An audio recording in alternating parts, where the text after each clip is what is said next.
The Battlefield 6 open beta has over 500,000 players on Steam alone. If this is the beta, Lord knows what the full release is going to look like. And I mean, this title has broken a lot of conventions that have often been associated with this franchise and with Electronic Arts in general. Cartoony skins, don't even think about it, like in Call of Duty where you have American Dad shooting down Homelander with a neon gun. Electronic Arts, known for nickel and diming its players, especially with its sports franchises, has promised to keep to the $70 price tag instead of jumping onto the $80 to $90 bandwagon, and a title that has chosen to build itself from the ground up through the eyes of its core player base. Instead of changing its identity, trying to chase modern trends and trying to captivate a larger audience that quite frankly just aren't interested, Battlefield Labs has seemingly done wonders for this game, and it shows. I've played the open beta and I am officially joining the masses on this one. Yep, I am jumping onto the Battlefield is back hype train. The game just feels incredible to play, and quite frankly, I haven't had this much fun playing a modern military shooter in a long while. So here are my thoughts on the Battlefield 6 beta so far. Now, it is important to note that this is, only the beta. It's only a slice of what we can expect from the full release in October later this year, but the core experience is basically here. Aside from the Battle Royale mode, which,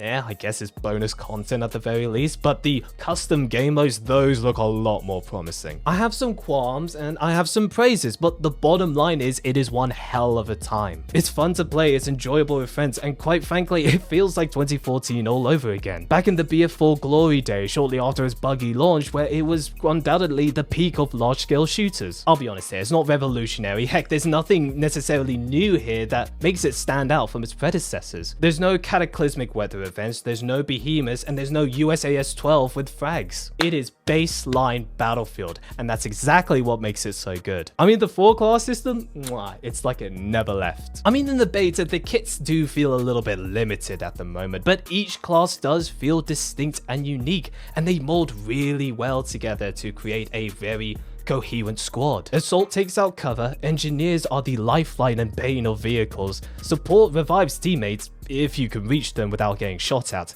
and recons, well, they just do their own thing, just like any other Battlefield game. And speaking of kits, the weapons feel okay. Like, the gunplay isn't the best thing in the world, but it's certainly engaging enough. I like the little ring it gives when you land a headshot. It's like this really satisfying dopamine rush, especially on recon. There's definitely some oomph to weapons when you fire them, and the animations look really good. But I don't know if I'm being like crazy here. Maybe it's because I haven't played a Battlefield game in some time since the 2042 launch, but it kind of feels different and possibly faster paced than previous titles. I don't know if it's because you can see enemy health bars in the game or because of the heightened movement, but it does feel different. Not bad, just different. But I do like that there are separate playlists available for open and closed weapon systems, basically trying to cater to veterans and new fans alike. The immersion of BF1, the movement of BF5, and the aesthetics of BF3 and 4, and dare I say a bit of inspiration from Call of Duty when it comes to gunplay, but it all comes together to create this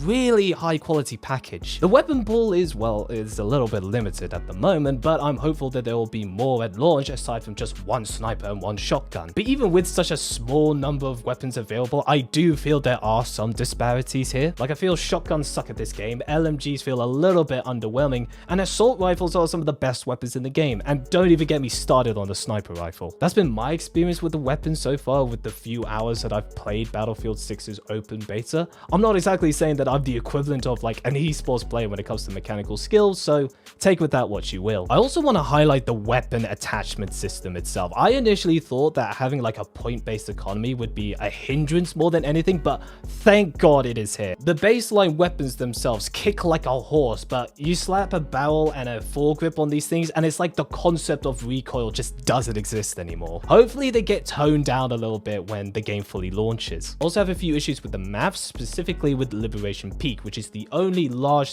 map available that lets you use helicopters and jets. It's by far the most common map that I've encountered whilst playing Conquest, and I've grown to sort of dread it a little bit every time I see it. And it's mostly because of you. the players. Battlefield as a series is no stranger to sniper-prone maps, and it looks like BF6 is going to be no different. The cover on this map is pretty decent. I'd say it's a lot better than 2042, though I still think there are too many opportunities to get caught out. You cross over to the other side and there are like a bajillion glints in the distance ready to land a bullet on your dome. It's like a goddamn light show out there. And you know every single recon is sitting on this stupid mountain in the middle of the map, just picking people off whilst roasting marshmallows. And when you try to fire them, there are so many ridges on this mountain that they just need to shuffle to the side and they're all good. There's also a lot of people that tend to scale the cliffs as well in order to gain the high ground. It's basically turned into mountain climber mania. And it seems like an easy fix, right? Just get somebody on a chopper or on a jet and just gun them down. Except nobody knows how to fly these things. I don't know how many times I've seen people insta-lock the helicopter at the beginning of the match only to instantly crash it 2 seconds into the match. I don't know, I feel like just some of the vehicles in this game are on the weaker side of things. I think the tank is fine, it's just the rest of them could use like an extra flare or something. They definitely appear less dominant this time around, and in your eyes that might sound like heaven and I'm in the minority here. I also think a mic is pretty important for this game, especially for communication, because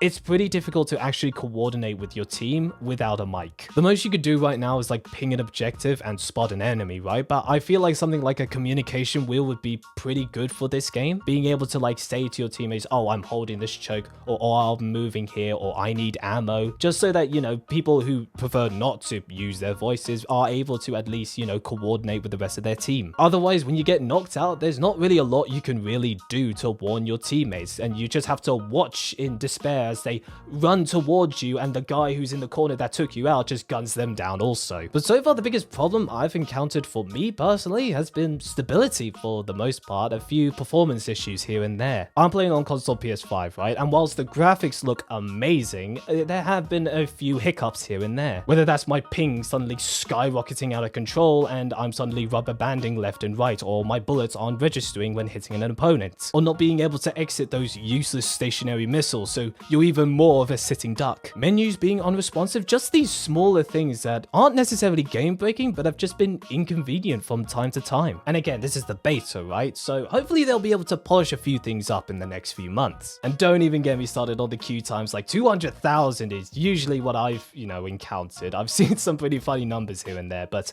it's usually a bit disheartening not being able to get into the game after like, I don't know, 10 minutes or so. At least it shows that there's a lot of renewed interest in the franchise again, whether that's through word of mouth, the millions of views that it's gone online, creators, you know, spreading goodwill on the game itself, or just the overall just message and tone that they're, you know, trying to push with this game. But nobody really likes to play any of the other modes, I find. Most people are just playing either Conquest or Breakthrough, so that was mostly the footage I was able to gather, to be honest. But look, not every title is going to be perfect, right? Like I said, overall, I really enjoyed my time with this game, and my issues are subjective really at best, which is a really good thing to have for a game like this, rather than have something objective like, oh my god, this game is broken and I don't want to ever touch this ever again. There's a lot more positives than negatives this time around, which is a nice change of pace. I'd much rather leave a game saying, this could have been tweaked a little bit, or this felt a little bit off, rather than saying, thank god that's over. Will it reach 100 million players as EA is projecting it to be? Hell no. I think a meteor is more likely to hit Big Ben this week than EA hitting those kinds of numbers. But from general community sentiments online, I still think Battlefield 6 will make a huge splash regardless. The fact that we've gotten a beta months before release, and a free one at that doesn't require pre-orders, I think speaks volumes. The past few years has made it so that being an optimist is sort of a fool's mindset, but this feels like the start of something better, a future where developers are actually listening to the community and getting them involved through programs like Battlefield Labs, where companies are valuing the immersion and content rather than their bottom line. Okay, let's come back to reality a bit. On a serious note, I really hope this game succeeds, because we ought to reward good behavior, and perhaps this will signal to other developers and publishers to follow suit. There's a lot of quality here and even more potential, and I truly hope that if it does end up being a smash hit, EA doesn't squander it or ruin it. Remember how everybody was saying that Call of Duty was back with Black Ops 6 and how it had returned to form, so to speak? Well, now look at it. Some cosmetic items have been revealed to be made by AI. The military vibe is all but gone as it's been replaced by cartoon characters. And even Warzone is a bit of a mess now as players are required to buy the new game year after year in order to keep up with the meta and have a fighting chance. No wonder Black Ops 7 got such a lukewarm response when it was initially announced. It deserves to be knocked down a peg or two. It's about time that Battlefield overtook its biggest rival, at least reputationally. Also, just as a side note, like as of recording, XQC is getting a lot of backlash online for some of his takes on Battlefield 6, saying that it needs more live service elements like having a battle pass and introducing a ranked game mode. And while yeah, I wouldn't say progression is necessarily the best right now,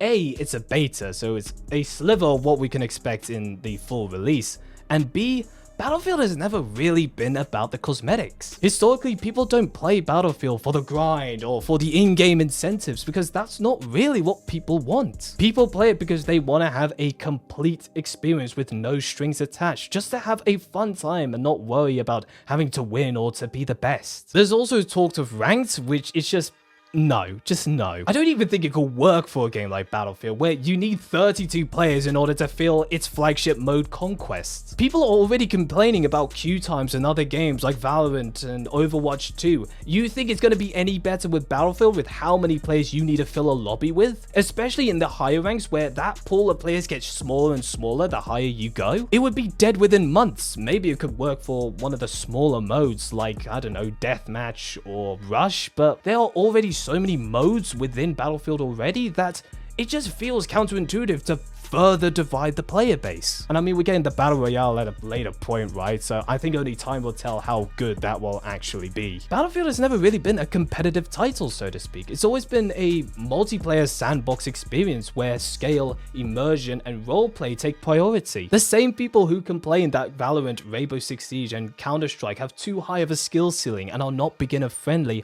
unironically want every other game to be just like them. And I just hope that Battlefield stays true to what it is and just sticks to its guns. I gotta bounce because I need to learn how to fly and get my flight hours up because ironically I'm one of those people that crashed the helicopters. So I'll catch you next time.